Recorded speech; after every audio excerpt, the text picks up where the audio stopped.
back with a new video, and this week I'm going to do a video about my AMRIT experience because that's been highly requested and a lot of you want to know what made me take AMRIT and what path I was kind of on. So basically there's quite a bit I have written down because I've gone through so much in that sense. Don't mind that, that's my parrot. So basically before I even took AMRIT or anything, my family was the type of family that would be seen as a regular Punjabi family who drank alcohol, ate meat, socialised and all that, partied, all this, that and other. And the only time we'll go Gurdwara if someone had a programme or if it was a wedding or something, or Diwali. And that would be the only time that we would actually attend the Gurdwara because we were just that type of family. Okay, so fast forwarding, when I was, although we were that type of family, my mum still like taught us a Mool Mantra from a very young age. She would tell us that random sakya now and again, and then she would also get us to go to Gurbani class, which was a local class about Sikhi that was run in the Gurdwara. And I remember at the age of like 6, 7, me attending every Sunday. That would be a big thing that changed me slowly over time. And I would learn about meat and stuff, and I was eating meat at the time, so I would learn about how you shouldn't eat it, compassion, love, and Gurbani teaches you this, and then I learned about the gurus. I knew nothing basically, but then again I was like still 6, 7, but it's best that your kids know from such a young age. And then we stopped going for a couple of years, and when I was in year 11, 12, I decided to go back to Gurbani class. Then I started doing that. Mum started teaching us kirtan and stuff, so we had a uncle that would come round our house and teach us it. Right, so that's what. Okay, so yeah, then I decided to stop eating meat. So at the age of 11 and in year 7, as in secondary school, I stopped eating meat. So at the time we had a fish and chip shop, and to be honest, we would eat from the shop nearly every day. So it would be one meat item, like, I don't know, sausages, kebabs, chicken legs, you name it. I've probably eaten all the chicken stuff and lamb. But yeah, so we were eating that type of thing, and then I completely stopped. Now so I'm not doing it anymore. My sister tried following in my footsteps, but it didn't considerably work well. What is she doing? Rani Beja! She's bored. Yeah, so I stopped eating meat. My sister tried to stop, but she couldn't. And I was basically struggling a little bit, but I managed to like go a couple of years without eating meat, and me being the only one that stopped. And then I decided to go to Gatka class, and my mum wouldn't let me go unless I took my sister with me, as per usual. So me and my sister went to Gurbani class, and my other sister followed after. And from there, at the time I was a vegetarian, but I would eat, like, say cakes and stuff. If they have egg in it, I would still eat it. Yeah, I would still eat egg and stuff. But when starting Gurbani class, we just completely stopped. My sister completely stopped eating meat. She completely stopped eating eggy products, everything. Me and both of them stopped. My younger sister followed as well. And that was like our first step to actually going towards Sikhi, because we were learning about Sikhi, we were going through Gatka, we were going to the Gurdwara. Our Sangat completely changed. Went from a Sangat who did the same things as us to a Sangat that didn't do what we did. So that was a huge change to our path kind of thing. But it was a good change because instead of being negatively influenced, I was always influenced in a good way, and it would always be towards the Gurbani and learning new things, rather than be like, oh yeah, going up Eglala, Tikudua, this, that, another, you get me. So yeah, that's what happened. And then basically we came across NKJ, which is Nirvair Khalsa Jatha, which is mainly based in the UK, but they also travel around the world. And we found out that they're doing the Vans kind of thing. So we were like, okay, so we're gonna attend one of their samagams. And I remember going there and I was just like, wow, like the decoration and everything, because it was like all set up for the samagam. It was so blissful. I remember going to Sangha, it made me tingle. And after listening to the Kirtan and the Katha, I was just like, something hit me. I really don't know what hit me. She goes back to where I just got up. What is she doing? Yeah, so, can you sit down? Rani, sit down. Yeah, so something just hit me and I completely don't know what. It just, something wanted me to become a better person. I wanted to go towards Sikhi, I wanted to learn more. And I remember walking out the divan that day thinking, I need to do something. So I believe that divan was in August, and then I went to the next divan, which was in December, and I actually took my dad with me, I believe. And when going there, I was just there like, I now need to take another step. So a month later, I decided to actually start tying my dastar. So I'm like, that would be one step closer. That way, the reason I did it, my dad strictly told me, if you tie a dastar, you are going to follow Sikhi. If you do not follow Sikhi, he was like, I'm literally going to be the most disappointed dad ever, and you need to think about this before you even start wearing the dastar. And it wasn't a joke for me. So I basically sat down, thought to myself, will I commit to this for the rest of my life? Before I even tied the dastar, I thought about that question. And I can say that, yes, I did do the right thing, because I did think it through. And it's something I won't regret doing. And when I actually thought it through, I was like, yes, I will commit, I will do it, and it will make me stronger. I was 110% on that route. I was like, no, I'm doing it. The reason I did it is because I know if I can keep up an appearance and a uniform, I will be able to do it spiritually then. Because it will force me to, I'm the type of person, the way I am from the outside, I will be from the inside. So if I am dressed a certain way, I will be the same type of person spiritually inside. So I just don't wear the star just for the sake of it. I wear the star because I believe and I follow what I believe in. So that's what made me tie the star. I wasn't going to be like, I take it off and put it back on. No, that's not going to happen for me. And I remember going through that phase, and then I remember having to wear it to college because I would only try it on and practice at home, and then I was like, okay, now it's a real test. From today onwards, I am now going to wear this star. And I remember going into school thinking, crap, what have I got myself into?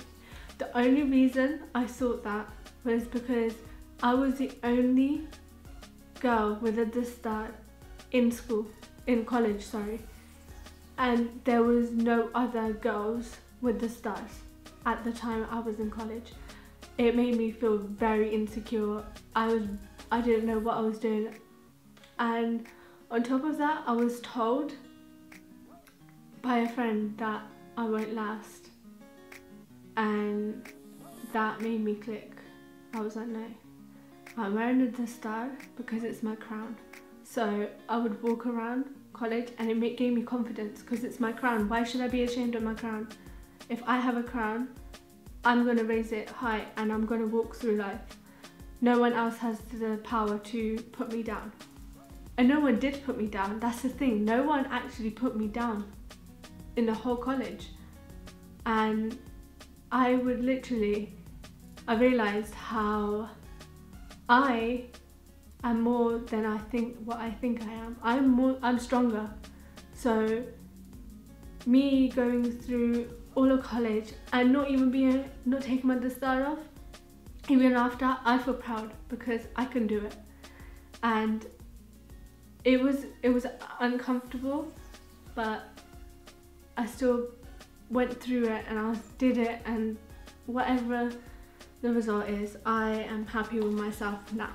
And so yeah, that was my college life basically. At the time I was still doing Gadka and I was still going to my Gurbani class, I believe. And then I stopped going to Gurbani class because I started working and the hours clashed.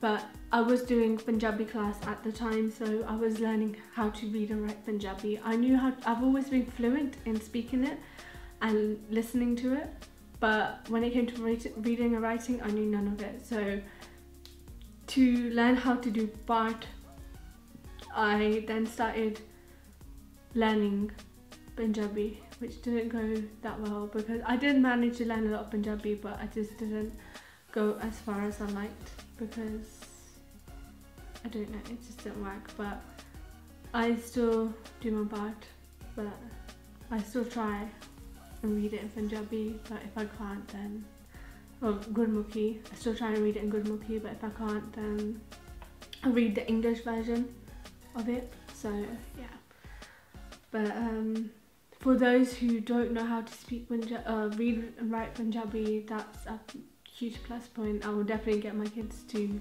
learn how to read and write it. That's one thing I never got to learn as a kid, so it just became more difficult as I got older in that sense. But yeah, my mum came to me, she was like, well, basically we're going to start wearing the star, but how are you going to get married? So to be honest, I wasn't worried about marriage at the time. I knew there's a lot of things out there.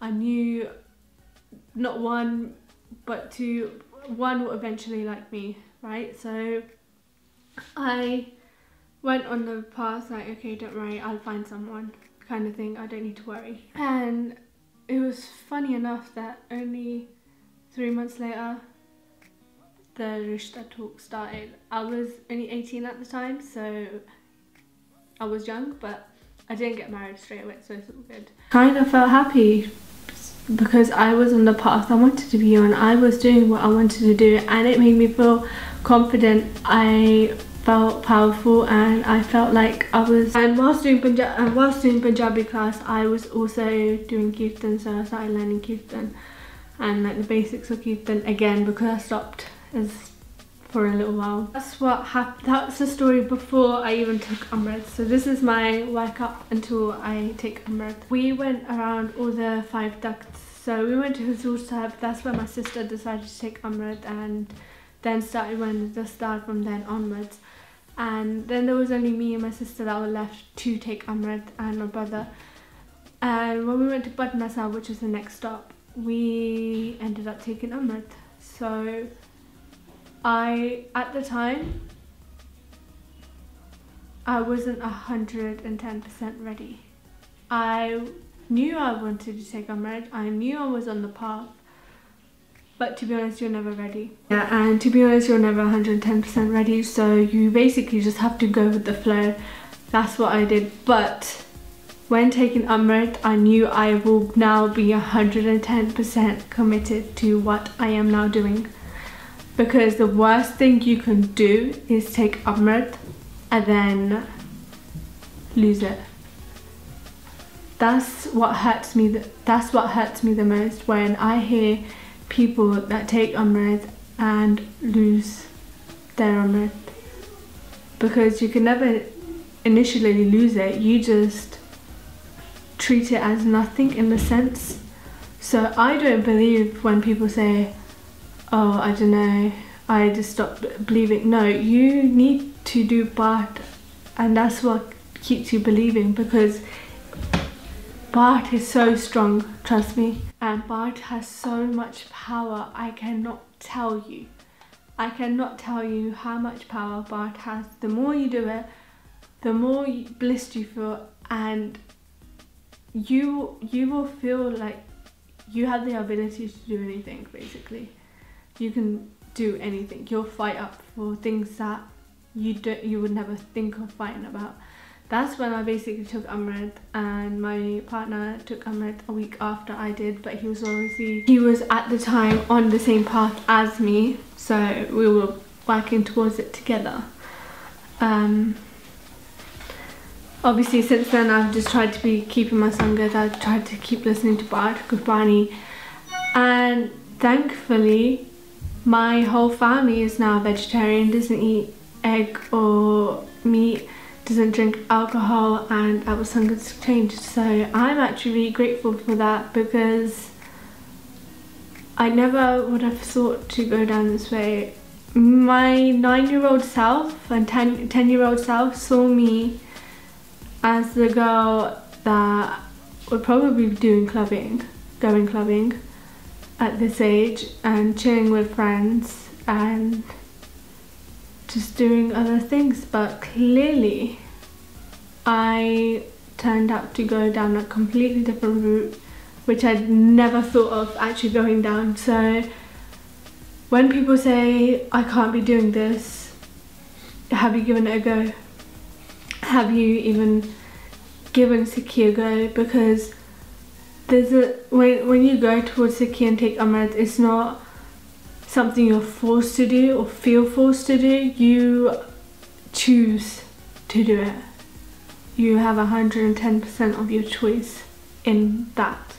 So that's basically my AMRIT story and how I ended up going down the Sikhi path, which I was never in at the time. And yeah, what hurts me the most is when someone comes up to me and tells me, you need to take a dastar off because you're not following Red Maryada or this, that, another. I'm asking you, are you 100% with the Red Maryada? Are you 100% right in yourself? Because I'm still learning, everyone else is still learning, no one's perfect. So I'm slowly going through life, and I've made such a big change that you can't expect someone to just go flick of the switch, just change everything in their life. Everything takes time, and obviously the world that we live in, the city we live in, that also has an effect. Because to be honest, I've even fought for the star itself. I might do a different story time for that, but I've actually fought for the star, made it. If any kid at this time gets kicked out of school for the star, it basically can't happen. It basically cannot happen, because all schools have now been given warnings for kicking students out of school in the UK. So that's one thing I accomplished and I fought for, because my sister basically got kicked out of school for her to start. So might do a different story time on that. Let me know if you want to hear it. But that was the situation, and that was worldwide news for Sikhs. So that's one thing I've done, and I've fought a couple of other things. So when someone tells me to take my dastar off, I tell them no, because I've stood up for it. I wear it proudly in a foreign country and not feel like I'm targeted. So I will continue to do so, you know. But yeah, so let me know if you like this video, comment down below, and until next time, stay fearless and keep going. Bye!